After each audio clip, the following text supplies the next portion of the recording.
Okay, let's do this. Hi, my name is Brett Jenks.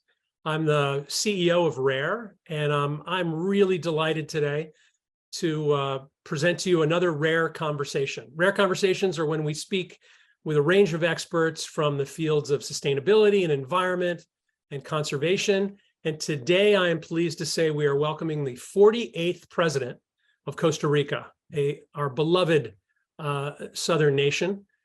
President Carlos Alvarado Quesada. President Alvarado has been awarded the National Geographic Society Planetary Leadership Award for his commitment to protecting the ocean, and he was named Champion of the Earth by the United Nations Environment Program. He's currently a professor of practice in diplomacy, probably grading papers at this time of the year at the Fletcher School at Tufts University in the great Commonwealth of Massachusetts. He's also recently been elected by a landslide to the Rare Board of Trustees. So with that, Mr. President, and I guess I'll call you Carlos, we're so happy to have you join us. How are you doing? Thank you for coming. Thank you, Brett. It's a real pleasure being here and being able to be in this rare conversation. And I love to, as usual, we have lots of fun when we discuss different topics. So I'm looking forward to this discussion as well. Well, great. Let's jump right in. So I read an article recently in, I think it was a Tufts magazine, about you and your new role teaching. And you gave a talk to a bunch of the policy folks on leadership. And it really struck me when you talked about Costa Rica as a small nation creating very big examples for the world. And I think about Rare as a relatively small environmental organization. I lived in Costa Rica. I love Costa Rica. I think about it as a small but mighty nation. What describe for our audience just some of the big examples Costa Rica has created? Well, thanks, Brett. I think I see Costa Rica, and when I was president of our country, I really felt that you are standing on the shoulder of giants, because legacy is relevant when it comes to many dimensions of human life, but when it comes to democracy, when it comes to environment, when it comes to culture. And for the past decades, Costa Rica has managed to build a robust legacy in many fields. One being the abolition of the army back in the 40s of last century, which was a decision in which armed forces were abolished in Costa Rica, and those resources were devoted to healthcare and education. So that was a bold decision, and everybody thought it was going to be impossible to survive. And yet that mere decision was the key for having democracy survive in our country for so long and being so relevant. Also, in the 40s, there was another bold decision to create a universal healthcare. So we created more than 80 years ago a system of universal healthcare based on the human right for health and solidarity in order to provide health for everyone in the country. And that has created now society that has very high life expectancy at the level of developed countries, and has allowed us to build a system better for our people.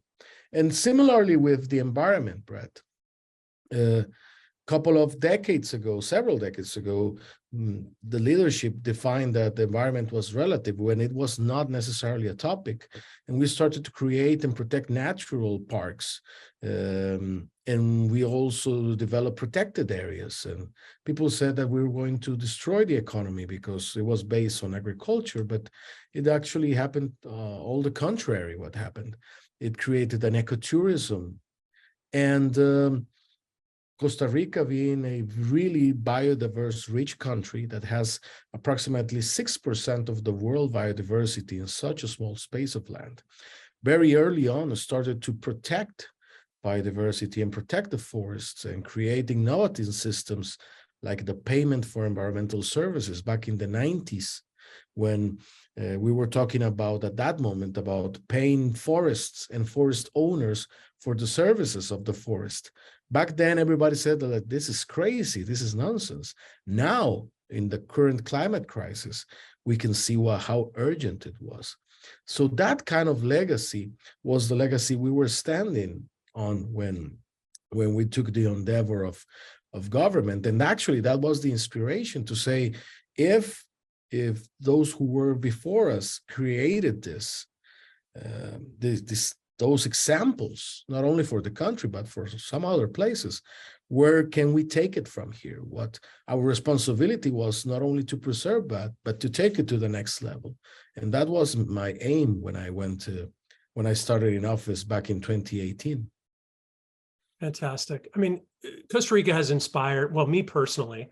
I mean, I moved to Costa Rica in my youth, and never turned back from this combination of biodiversity conservation and community development. And so much of what we learned there, what I learned there, what my colleagues and I learned in Costa Rica, we have been able to bring in many ways to many other countries around the world. So the legacy takes many, many, many shapes. You know, the question people always have about Costa Rica, though, is, so 1941, universal health care, 1949, you abolished the army. I remember the great quote of the father of Jose Maria Figueres and Cristiana Figueres, the great climate leader, Pepe Figueres, when he said, "Why do we need the military when we have all these teachers?" Really profound, visionary kind of statement. So what we know of Costa Rica as a leader in sustainability. Our board, as you know, just visited Honduras, a neighboring country, just 2 weeks ago. And there we saw the power of local mayors, local leaders, 22 local mayors, in fact, committing themselves to protecting their nearshore waters, committing themselves to making really significant, sustainable change to feed their people, to boost climate resilience. But it seemed, so it's very exciting. We were there to celebrate and to push this agenda forward. But I also think about Costa Rica as having done some of that kind of work, 30 years ago, 40 years ago. How did conservation become the norm? How did aligning conservation and development become the norm? Was it the advent of ecotourism and all the commerce that could be created from conservation, or was it something else? There's a mix of factors, and one is that you mentioned, national parks became anchors or magnets for ecotourism. And actually, if you have ecotourism, what you're aiming at is to preserve the environment, not actually to build and build more. So you are more mindful of how you develop. So, and as Costa Rica is so diverse, also another factor was science. Scientists started to point it out, the different diverse ecosystems we needed to protect in order to protect the whole variety. So that was another factor. It started to become also a factor in culture then. It was good for the economy. It was the right thing to do in terms of the environment. So people started to also to endorse, not all people, but many people started to endorse that way of development. And also a good thing is that when you think about typical tourism, Brett, you think about the landmark in a specific place. But when you have biodiversity, you can have it actually all around in different parts. So you start to spread those benefits throughout communities, not only to have like a monopoly of this is the place you have to go. Actually, there are several places you can go. So those were several of the benefits that started to came across. And actually, there was another benefit that is start to be also the soft power that it brings. Why? Because if you preach with the example, it allows you to, in the international arena, present the case of why to go further. So when we got in office, well, what we decided was the positive next step was to build a decarbonization plan. So nowadays, decarbonization plans are more common, and you get to see a little bit more often that. But this was in 2019. We launched the first decarbonization program back when there was no Inflation Reduction Act, and when even the United States was not part of the Paris Agreement at that moment back there. So that was very pioneering to have a scientific, robust decarbonization plan. So that helped us to start our own decarbonization, the transformation of the way we produce or we mobilize on how economy works, but also make the case to a diplomatic case to say we all need as a global community to move into that direction. So there are several positive externalities when we discuss about these topics. And just one thought when you were mentioning the great experience in Honduras, Brett, when we think about conservation, we tend to think that, as you said, we created this new preserve area, and that's great news. What we sometimes forgot is that way back, all of those were preserved. It happened that as we changed the things we produce, on how we build stuff, how we transport ourselves, how we started to pollute, extracting, whatever, that ceased to be protected. So in some way, we are taking to the natural, to the previous status, those areas that are being protected. So I think that's also that one great thing of the work Rare is doing, but also why it's so urgent to do it all around the world.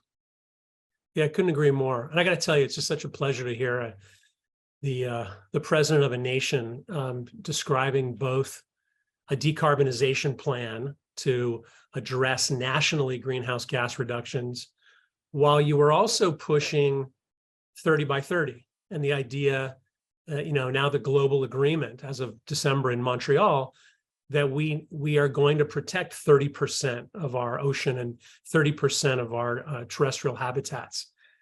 It's interesting that, in Costa Rica, you were able, during your presidency, to focus on both decarbonization and on 30 by 30. Traditionally, decarbonization would have been, the brown environment issues around energy and pollutants, whereas 30 by 30 could be seen as an old school conservation strategy. Let's just set aside, the land.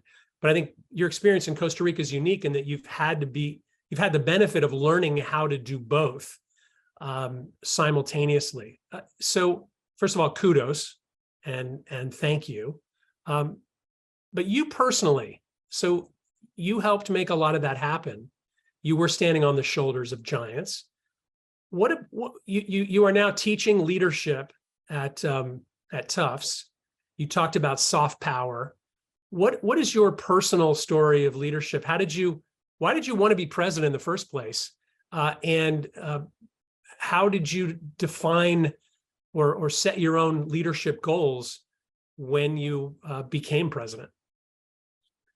Well, it's I believe it might not be the traditional story. As I often say, I was not the 12-year-old kid that used to sing the national anthem, looking at the flag and saying, one day I'm going to be president of my country. I was not that kid, for sure, I can tell you.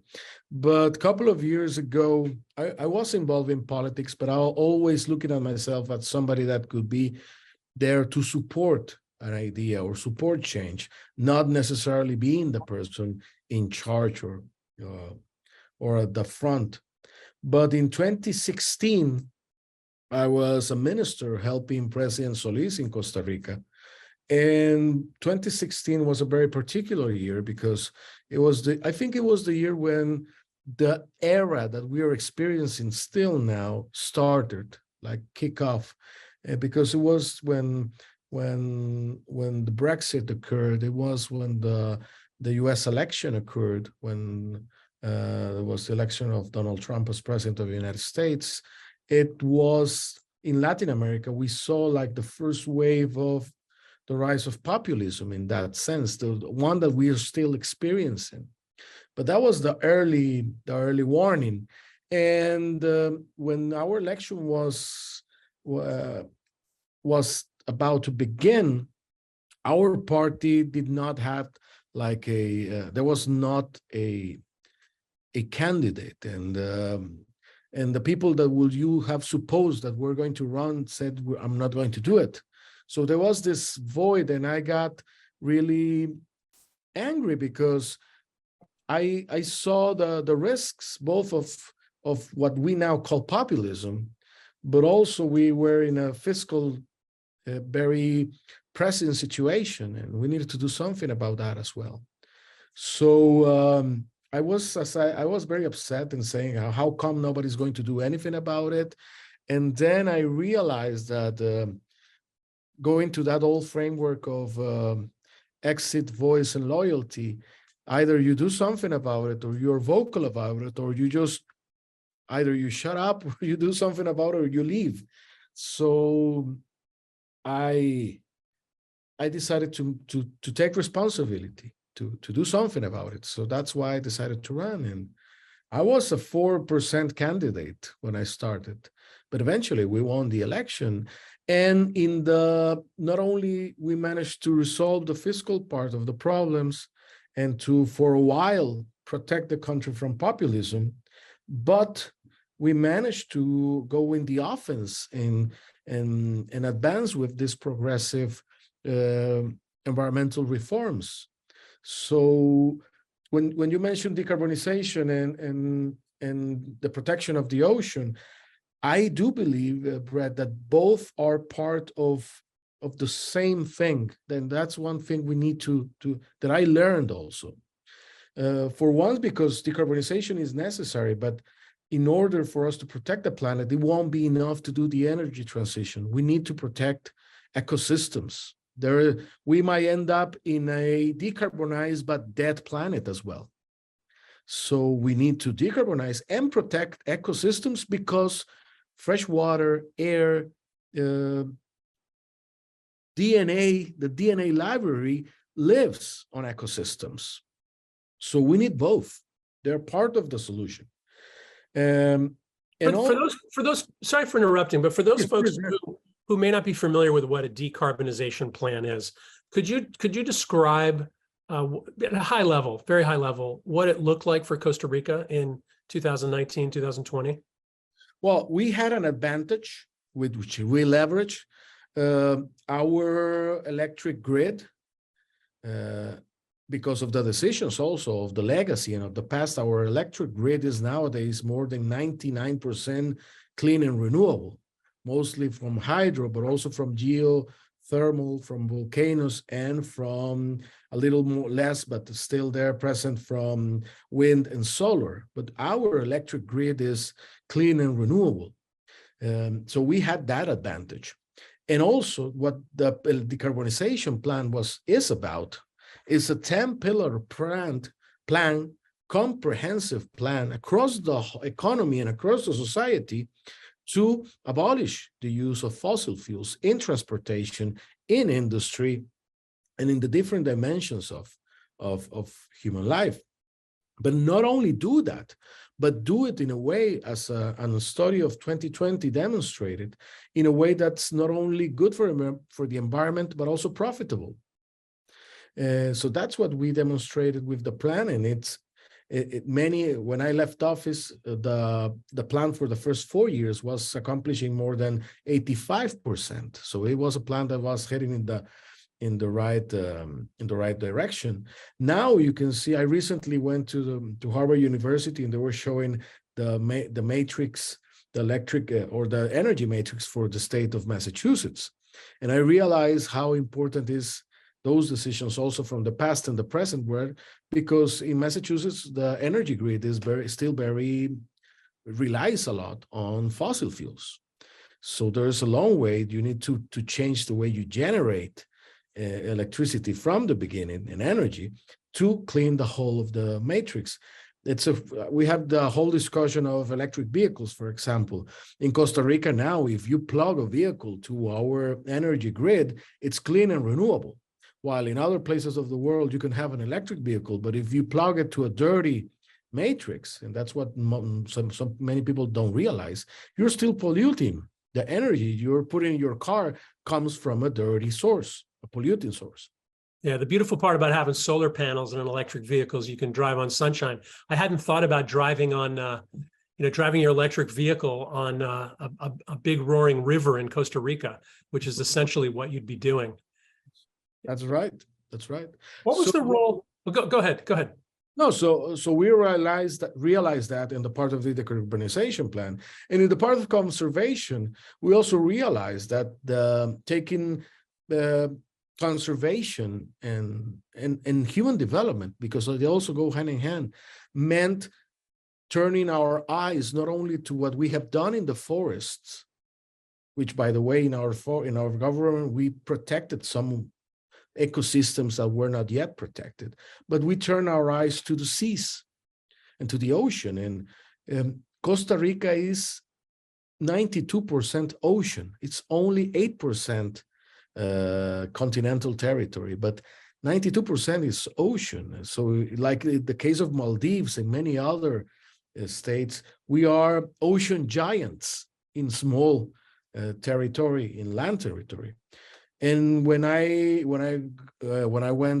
started my administration, we only had less than 3% of our ocean protected. So by the end of the administration, we ended up having 30% of our ocean protected, particularly the area surrounding the Cocos Island in the Pacific, which is one of the most biodiverse ecosystems in the planet.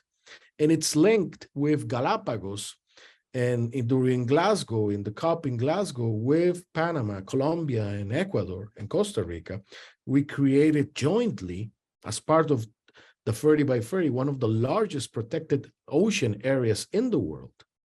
And that was kind of also preaching by example, saying 30 by 30, it's possible.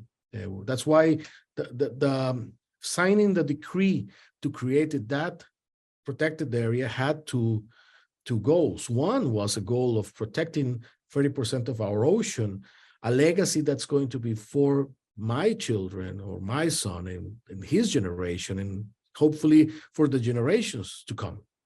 But also to tell others and to tell the world, this is possible.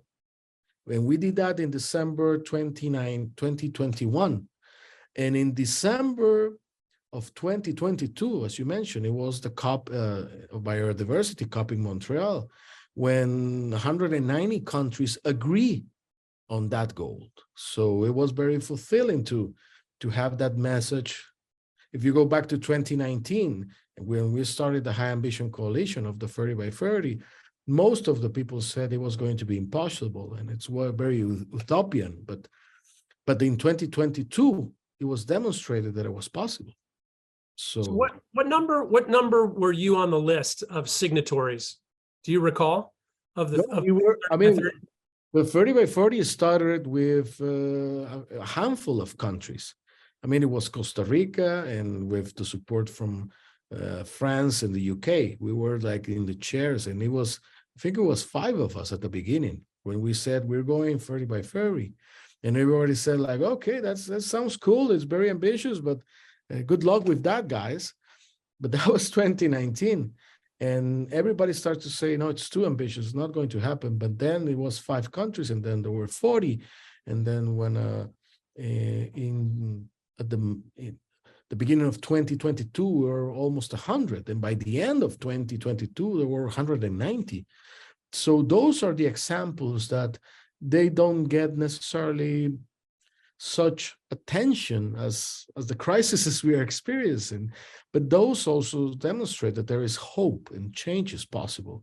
So that's those traits of positive leadership and concrete action, I believe we need to share more, because they represent the change we need today in the world.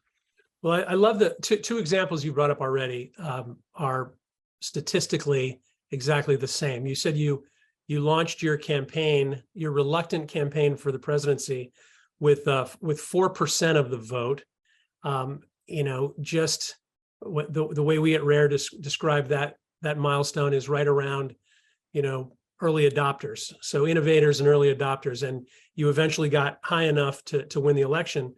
And with the High Ambition Coalition and 30 by 30, this is a game-changing global conservation concept, preserving 30% of lands and 30% of seas. And you were in the first, 2% of all the countries that signed. It's similar to the way we're thinking now about all of our behavior change work and all of the many ways that we can move society from 2%, 3%, 4%, 5% adoption of EVs, of solar panels, of new fishing practices, of regenerative agriculture practices, and then push up that S adoption curve, as you did with your campaign, as so many people did with the High Ambition Coalition and 30 by 30. That's how change takes place. So it seems with, I think, your experience and Costa Rica's experience, and very much mirror Rare's experience in thinking about what is required in order to make change. I think leaders tend to, I like the way you describe leadership, because you're much more about enabling than self-celebration and supporting others. We don't really believe in the great savior, the great individual leader who shows up and makes the change. There's usually somebody who gets an over excessive portion of credit, but ultimately change comes from whole groups establishing new norms and new expectations, and shifting behaviors. And so I want to turn, before we bring in some questions from our listeners, I want to turn to a topic, well, the way you and I met. We met in, as you'll recall, we met twice over a couple of weeks. One when you were receiving the award from National Geographic in Lisbon, and I met you and your family, your son, and cheered you on as you collected your hardware. And then we met again in Central Park at the launch of the Climate Migration Council. And because it's such a new and novel topic, concern, question, priority, and effort, I thought it'd be useful to spend a few minutes talking about that. So clearly, as you know as well as anyone else, the United Nations, well, let's go back to Costa Rica. When I lived in Costa Rica, in the early 90s, the major immigrant population was Nicaraguans, and they came to work principally in sugarcane plantations. Some of them were fleeing persecution, due to civil wars. Today, it's Venezuelans coming north through the Darien Gap and settling, at least temporarily, in Costa Rica. Some have settled there. The United States is no different. In fact, it's become a crisis and a highly polarized flashpoint for us here. And that's just your typical migration, people looking for a new life or fleeing challenges at home.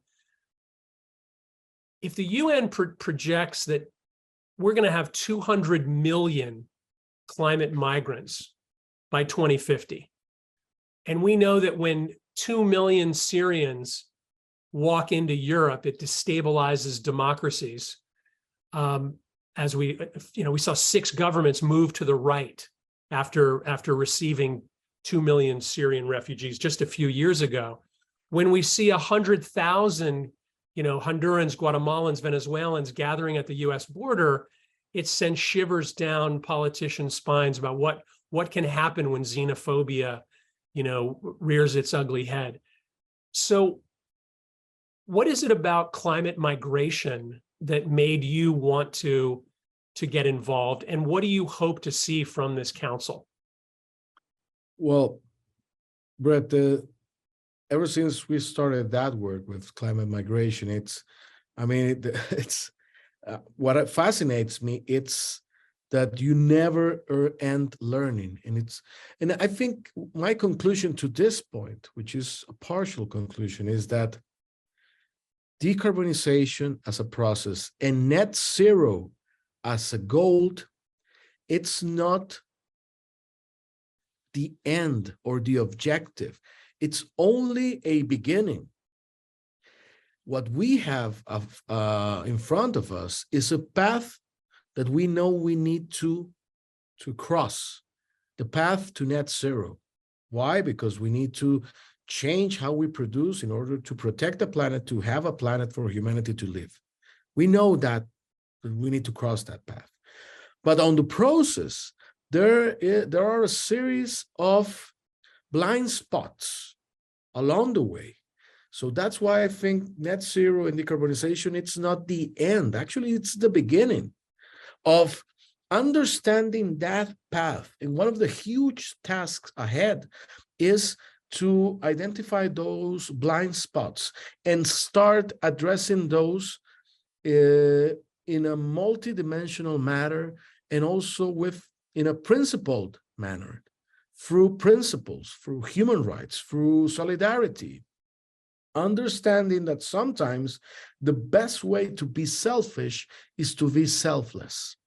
And in a world as integrated as the one we live in, I often realize that is sometimes, if not always, the case. The best way to be selfish, if you want to protect yourself, the ones you love, your country, is to be selfless. And migration is one of the topics of the big blind spots of this whole. For once, because migration has been around always. So this is not a new phenomenon. Second, migration always links to the most vulnerable, either economically, either in terms of security. It's people that don't feel secure that migrate. It's people that feel threatened, people with no livelihoods. So migration has been around for a while.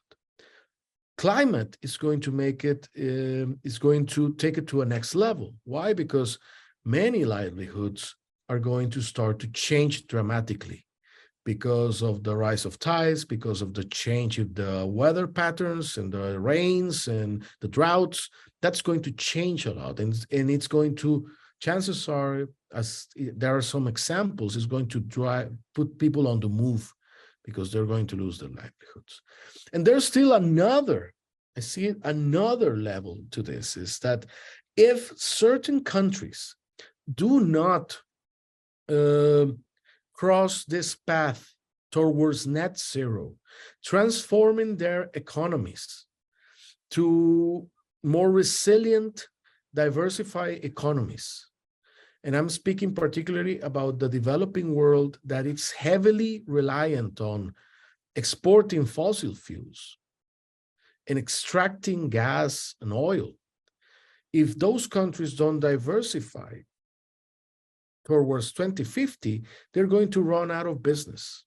If you depend on a business that the whole aim of decarbonization and net zero is to destroy the demand of fossil fuels, you need to find a new business. And that's another, and if we don't do that, there's also going to be lots of failures and lots of migration and lots of instability. And that's the responsibility both of the developing world and of the developed world. And in another dimension, decarbonization so far, without putting into account new innovations that might come or that are out there, decarbonization relies heavily on metals and on rare earths, and those are intensive in mining. So we also need to be mindful of this factor, also because mining is has been historically one of the great enemies, for example, of conservation. You might have great ecosystems, but on those ecosystems might be on top of a huge lithium mine or a huge nickel mine, cobalt mine. And in a race for decarbonization, what are we going to prioritize? The protection of that unique ecosystem or the rare metals used for decarbonization? So those blind spots along the way that can trigger migration, but also trigger political instability, more inequality between countries and within countries. Those are the blind spots I think we more and more need to address. Understanding again that decarbonization and net zero, it's not the goal, it's just the beginning of the other things we need to address and to fix along the way if we want a better and just world. I love your line about being selfish by being, the best way to be selfish is to be selfless, especially when you think about the challenges that we're really talking about are our shared resources. So we think about the ocean, nobody owns it, but we all depend on it. We depend on it whether we know it or not for our oxygen. We depend upon it for our food and a whole host of other natural assets that drive economies. The same with our atmosphere. You know, nobody's in charge of it. Nobody owns it. We can't privatize it, so we can't make anybody responsible except ourselves. So it's a collective challenge, and the best way to it's in our own self-interest to actually do right by others by not contaminating. I think that's what's so fascinating to me about climate, the concept of climate migration being this incredible acceleration of what are, as you say, routine migratory patterns. People have always migrated around the world. It's becoming harder and harder on those who choose to move, and yet those who choose to move have less recourse increasingly. They are the most vulnerable. Some of the things that we saw in Honduras a couple of weeks ago and in the last couple of weeks in the Philippines and in Indonesia that we're working on, and I'd love to hear how you connect the dots here, given from your viewpoint as a former head of state, is how to make people more resilient to climate change by, for example, creating new kinds of insurance policies. So we have a team that's been building parametric insurance for local fishers. If the weather's bad, rather than endanger themselves, if the weather's bad for weeks on end, they can simply be compensated for not fishing. That kind of insurance means that as the weather events become more challenging, as climate change rears its ugly head, fisher folk have greater resilience. Ultimately, that gives an additional reason to stay where one was born, if one chooses to. And it sort of begins to speak to this fundamental right to be able to thrive where you're born and not to be pushed from your land by causes that are not of your own doing. That's sort of the developing world resilience context. Then in the developing world, I think about the United States, and I think about whole bodies of thought that would say, one, we don't want anybody crossing our borders. And yet, two, we don't want any restriction on how we heat our homes or the fuel we put in our cars, even though they are fast becoming the leading cause of migration. And so there's a role for each of us to play in these solutions, whether we're a farmer or a fisher in Honduras, or managing a fleet of automobiles in Wisconsin. And as a head of state, the challenge is you have to work across, well, I'm sure you wish you could grade your diputados the way you grade your students, but you weren't able to do that. But you have to be able to bring many people together. So without narrowing this down to some cliche about how we all need to come together to work on this, if you could wave your magic wand and communicate to 200 heads of state out there today, what would be your message to them about the coming challenge of climate migration and a couple of the things that they're going to need to think about to reduce this suffering and make sure more people can thrive where they were born? Well, I believe that heads of state have a say on this, a very important say, but I don't want to think that that's exclusively they have the say. But if you put it into that dimension, I've realized that discussions when framed in the immediate present tend to be more polarized because they have to do with the next either election or with the ongoing border crisis or with the competition with this and that country or this and that technology. But when you put the interests of all of us, not in the present, but in a longer term, or how are we going to be 20 years from now or 50 years from now, our interests, I believe, start to align a little bit more. We rather have planet than not to have planet. We rather have peace. We rather, for example, be able to feed all the people in the planet. And with some of the tools we've got today, you mentioned one, insurance. If we leave those only as it had been worked for the past decades, only as a market tool, well, agriculture is getting so risky that through traditional means, you won't be able to insure anything. Because climate, it's so unpredictable. You don't know if the rainy season is going to start earlier. You don't know if there's going to be a drought. It's very unpredictable. So the cost of insurance is getting high. So the uncertainty is getting high. So the answer is, but the answer cannot be, we won't have enough to feed people.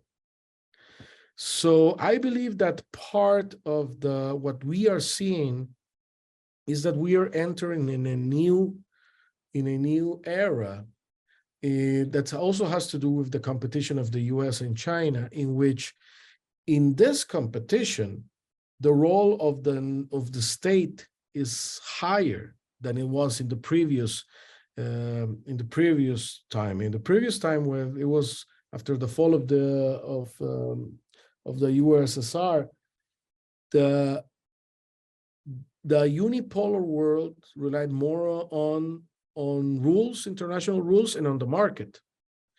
But that, I believe, is now proven not to be enough. And both China and both the US are using lots of the tool, not only of the market, but of governments to drive policy and to drive change. And I believe that we're going to be seeing much more on that, partially because of the competition, but partially because it's needed. It's needed to drive change, and it's needed to administrate public goods. So not necessarily because of an ideological discussion, but because of a practical discussion about that competition and about solving problems, I believe we're going to see much more of that. By the way, yeah. I couldn't agree more. In fact, your call for better governance is essentially, as it turns out, pretty much what we've been trying to do now throughout the world with our portfolio of initiatives at Rare, where you take common pool resources, our shared natural world on which our livelihoods and our culture and our economy and our food all depend, whether we know it and like it or not. And the question is, how do we collectively manage those resources, right? Outside of the market, almost in a pre-competitive standpoint, how do we establish the rules and regulations that will make sure we can manage rare earths, we can manage the seas, our fisheries, the soil, the forests, the rivers that generate your power in Costa Rica, the parks that generate your foreign currency from ecotourism. These are common pool resources that actually drive the economy. And it took, arriving at 8 billion people and 200 nation states for us to realize this is not an infinite planet. So, I mean, we could wax poetically about this, and I'm sure this is the kind of stuff that your students will eat up at Tufts, talking about leadership and governance and nature.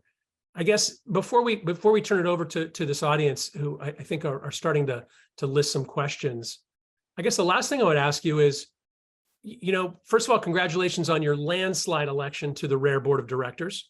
It was it wasn't even close. You'll be happy to know, and I'm totally kidding, as you can guess. What is it you're most excited about in partnering and volunteering for a conservation organization that's working at the community level all over the world on these kinds of issues? What are you looking forward to? Well, actually, I'm looking forward kind of having these discussions, Brett. This is what it's at the forefront of what the world requires now. It's a global discussion with local consequences in the practice.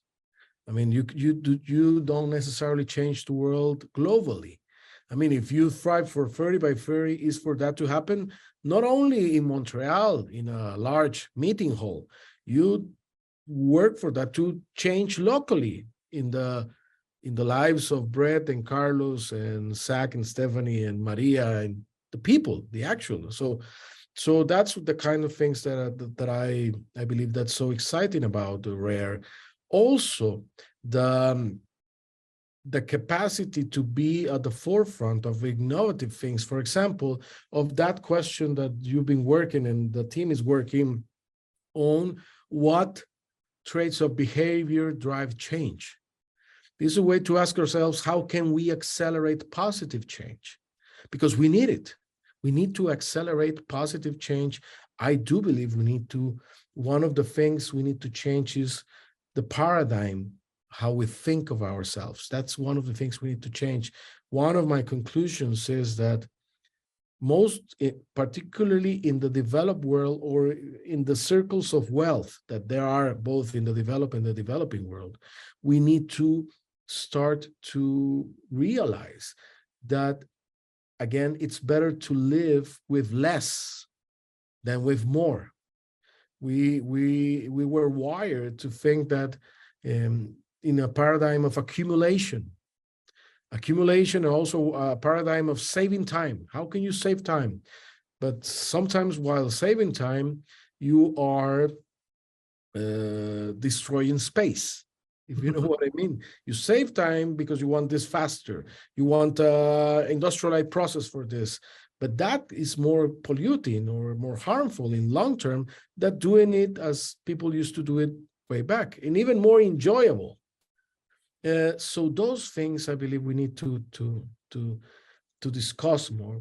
And I think that Rare is one of those privileged forums to do that. The discussions there, I mean, there's a huge discussion on, okay, we're going to electrify mobility and electrify this and that, but we have not figured out the consequences of minerals involved in that. And that's that's a question mark. And also the global competition, as it was in the past, and a scramble on resources like silver and gold or coal or gas or oil, we might be just heading into another scramble, global scramble for resources. So I think we also have the capacity as human beings to look back, see what went wrong in the past, and try not to commit the same mistakes, to have some emergent mistakes. So I think Rare is one of a privileged forum to have those kinds of conversations. One foot on the local ground, the other one in the conceptual global debate. Love it. Love it. Work locally, demonstrate and change globally. That's a good one. So I think we're going to, okay, let's establish some rules. Stephanie, I'm going to ask you to join us here and share some of the questions that are coming in. Usually, Carlos, when people ask me questions about Costa Rica, it's where should I stay? Should I go to Manuel Antonio? What about Monteverde? Is the Arenal volcano still exploding? None of those questions are valid here. So other than those questions, you have at your disposal the 48th president of Costa Rica. So have at it, Stephanie. All right, this is tough because we have a lot of fun questions like that. But actually, first one, I'm curious to know which other countries would President Alvarado consider to be leaders in sustainability, and which countries are laggards? That's a very sensitive question in terms of diplomacy. I believe that there are countries that have a strong legacy on sustainability. And for example, we partner a lot with countries like Denmark or Norway in the past and in the present, because they have been at the forefront of conservation and on these kinds of efforts, and even being aggressive when it comes to commit and to finance. Those are countries that are at the forefront. In Africa, for example, Gabon has been an example in forestry, or in terms of diplomacy, all the countries grouped in AOSIS are real champions about the discussion of sustainability and climate change. And here we're talking about the Maldives and Palau, and then you demonstrate that scale. It's very relative when it comes to the influence you can exercise in diplomacy. So I think there are very good examples out there. I believe also that when one see the charts of emissions and emissions per capita and etc., you might guess where are the challenges of some of the countries. I do believe that anyhow, we need to come with emergent solutions to that. And even though we should not forget the past, we have to be very mindful not to enter into dynamics of either resentment or either guilt when we discuss these topics, because those tend to paralyze us. And we need an emergent kind of approach, both in the developed and the developing world, in order to solve these things.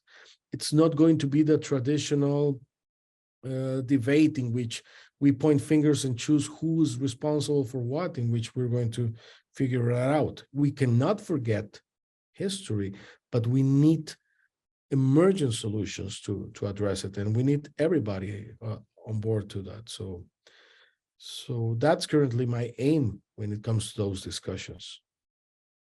I love that. We need to have an on-ramp for all those we want to welcome to this change. Yeah. Stephanie, what other questions do we have for Mr. President? So this is from one of our Swedish listeners. It would be great to hear President Alvarado elaborate on how Costa Rica has used its soft power to influence a greater change in the world. Well, that's a great question. I mean, if you think in terms of population and of terms of our GDP, I mean, currently we're just 5 million people in a world of 8 billion. So and we have 0.02 of the world emissions. But that compared to having the capacity to say that it's possible to live without an army, or that it's possible to live with being not wealthy, but to have healthcare, or that it's possible to have an electric grid in a developing country that's 99% clean and renewable. Those examples drive ideas for others. And I always say that the Costa Rican example is not to be taken literally, nor that we, or particularly I, is preaching that you have to do literally and exactly the same thing. The example is that it is possible. This change is possible. And I think that's the amazing thing about it. And it gives us hope. It's not that we have always gotten it right.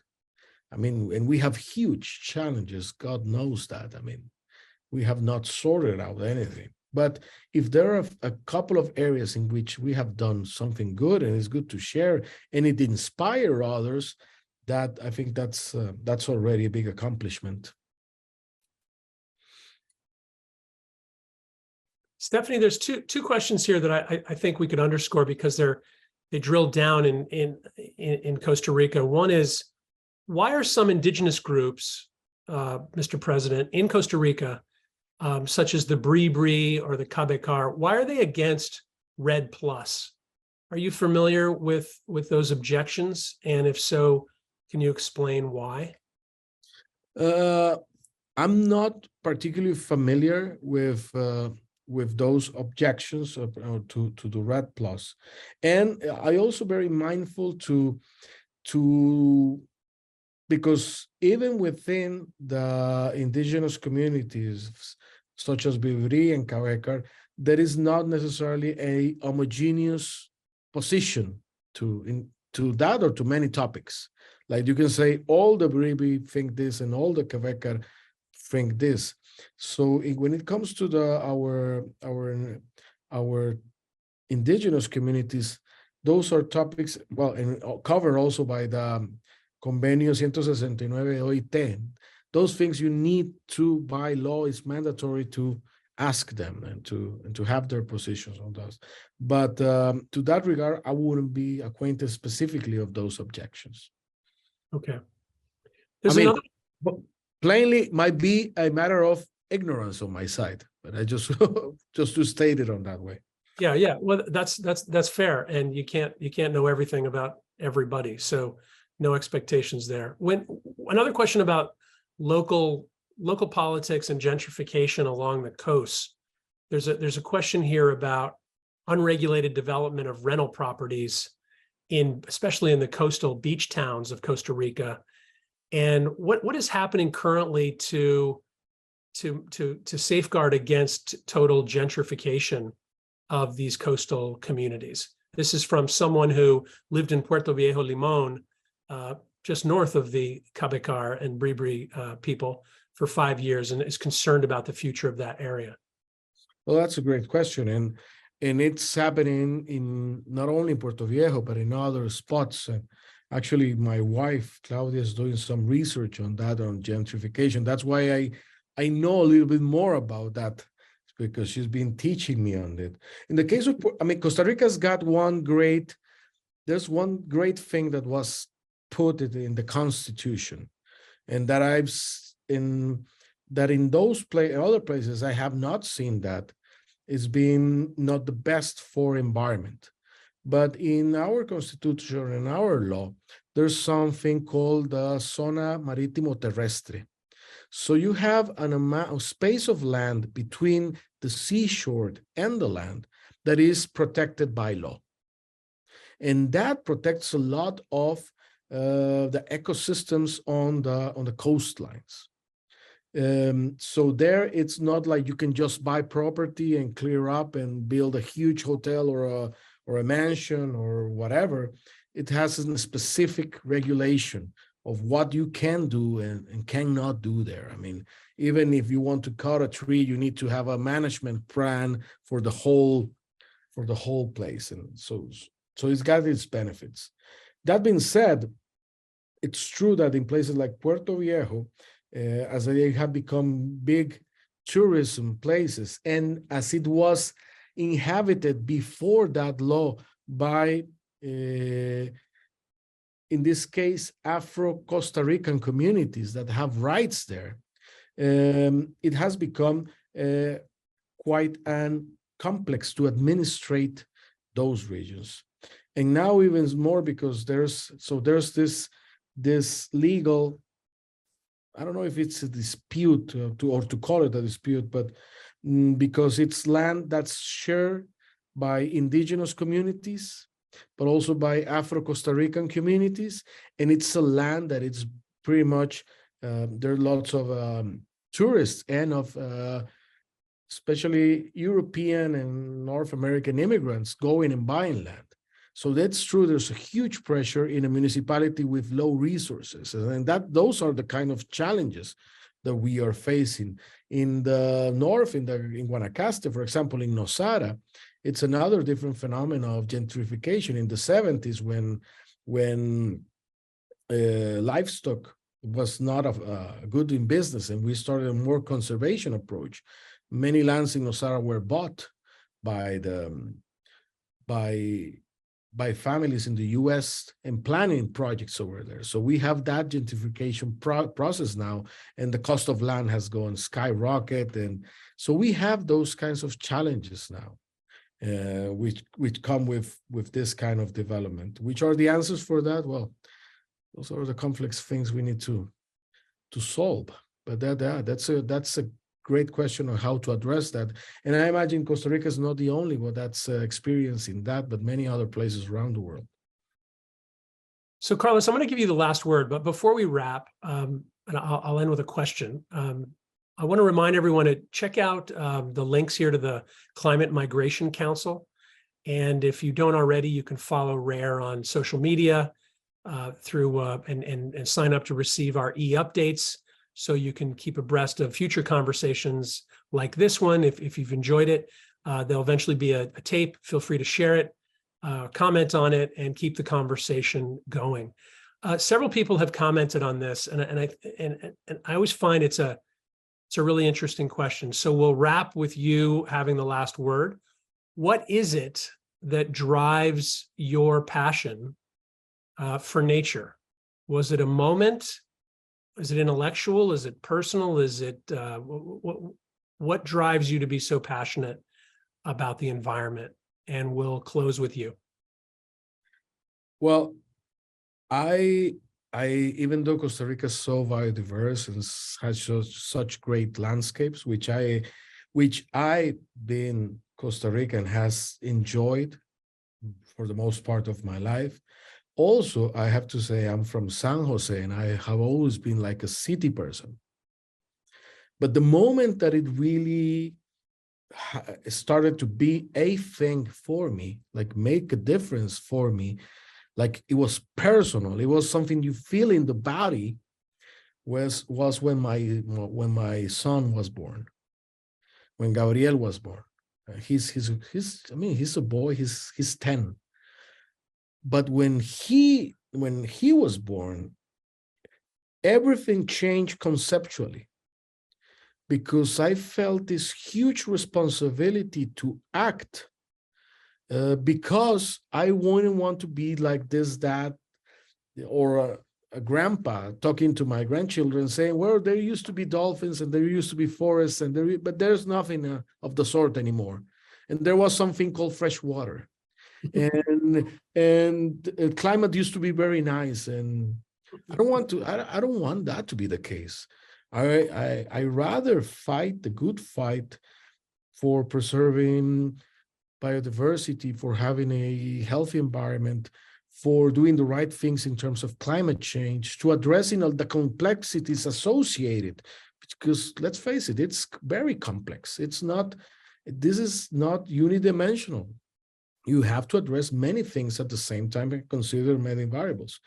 But I think so when I think about it, it's pretty much about love, about how becoming a parent and seeing the world around me and how it's going to affect my son and his generation was a huge call to action, and an action on the present.